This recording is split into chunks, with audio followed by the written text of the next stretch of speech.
So welcome everyone to a very important and I think extremely timely conversation.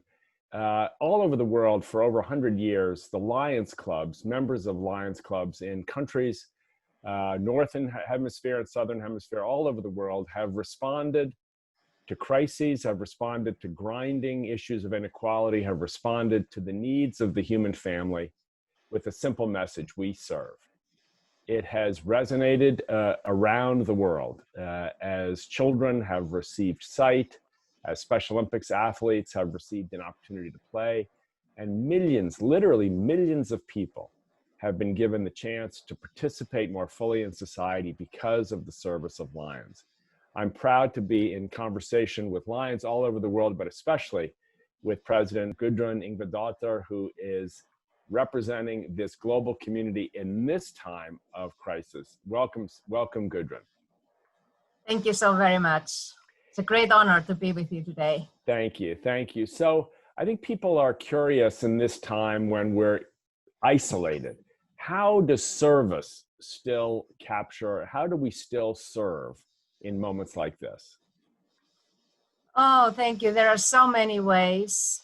We are so many people, 1.4 million people in over 200 countries. So we have a big group of volunteers that are ready to serve. And we can definitely do it in many ways. We support whatever is needed for the healthcare.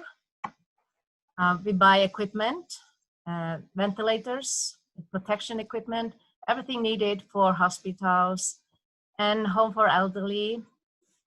And I can give you an example from my country where healthcare is very well taken care of. So we don't need to buy any equipment, but we see the isolation of the old people that cannot receive any visits. They cannot see their grandchildren. So many Lions Clubs all over the country, they give iPads or computers, with headset and table computers with headsets, many to the home. So we have been giving like 10, 15 of those in most of the home for elderly. So now that the elderly can communicate with their grandchildren. So we are breaking their isolation through their quarantine. But we also do a lot more for the healthcare in many parts of the world, raising funds and buying what they need. What an amazing idea to actually give the means to communicate to people who are isolated. Did that idea come from a local club, or was that your idea? Or No. It's just local clubs that get the idea. They're trying to find out what's needed. And they found, because we cannot connect to each other, we cannot hug each other and meet. So they found there are some people suffering more than we. So we can communicate with virtual meetings, and that's what we do, the Lions, to enjoy the friendship. But what can the old people do? They don't know it. They don't have the equipment. So we just gave it to them. And it spread like a virus. Everybody wanted to do it. That's wonderful, wonderful.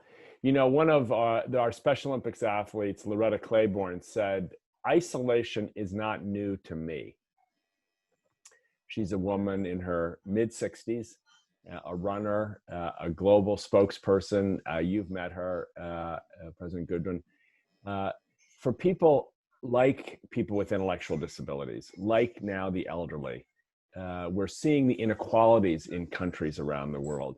What can we do to end that isolation, even now as we prepare and slowly start the process of reopening? What can we do that's different than what was before? Not just returning to normal, but creating a new normal. How can we do that better?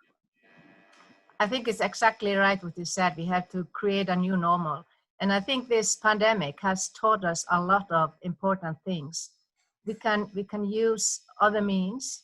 And maybe you have seen the video, what we do in the pandemic. As the world faces the challenges of the ongoing COVID-19 pandemic, Lions recognize that kindness matters now more than ever. And Lions and Leos are finding ways to continue to serve our communities, including ordering food delivery for healthcare workers, holding story time for children online, and providing surgical masks to medical professionals and first responders. Empowering us to do more, Lions Clubs International Foundation has provided nearly $2.5 million in grant funding for COVID-19 relief. And that support continues to grow. For more than 100 years, in times of need, Lions always find a way to help those around them. And after we emerge from this, we will be stronger than ever. Visit lionsclubs.org to learn more. That video shows a lot of ways how Lions can support people in need. But I think we have learned we have to support each other, and we definitely need to be creative. We cannot do the same thing we have always been doing, that we cannot connect, and that we cannot embrace each other, touch each other like we have always done. Yeah. That's something is missing, and I think we will learn it later on. Friendship is much more important than ever before. That's something new that we have learned. Yeah. I was talking last week to one of our WWE global celebrity ambassadors, The Big Show. And he said the thing he'd learned was that he needed people much more than he realized. Now, here's a giant, literally physically giant man, powerful, strong, famous, doing well financially. He was living with the sense that he kind of didn't need people, you know, that he could do things on his own. And now he realizes that's not true. That's not true. I heard a resonant sound to a lot of men, I want to say men, who think they can do things on their own. I'll speak for myself as a guilty party here. This has taught us we need each other now more than ever. Have you started to think about ways that new strategies for Lions clubs, for local clubs to reach out maybe across a boundary that they hadn't reached out across before? Maybe there's a group in society or a community in the local area that hasn't been a part, that maybe now with a renewed effort. I mean, of course, I think of people with intellectual disabilities, our Special Olympics athletes. But are there other ideas that are coming to you that maybe this is something we should do that's different? There's so many new ideas created. And we are having symposiums and virtual conferences just to discuss this, because everybody realizes we lived in a world we didn't know. So many surprises, and we have to face it. And when one door closes, then another door opens. And like Helen Keller said, you are spending too much time to focus on the closed door that you don't look enough at the open doors. And that's the thing we are doing now, trying to find the open doors and focus really on what's there, what's beyond.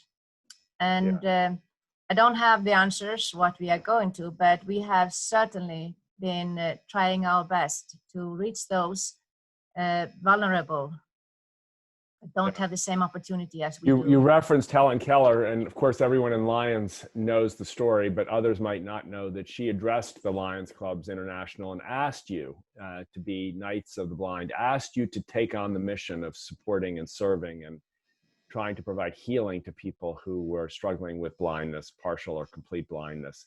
And that's launched decades, millions and millions of operations, eyeglasses, support services for the blind.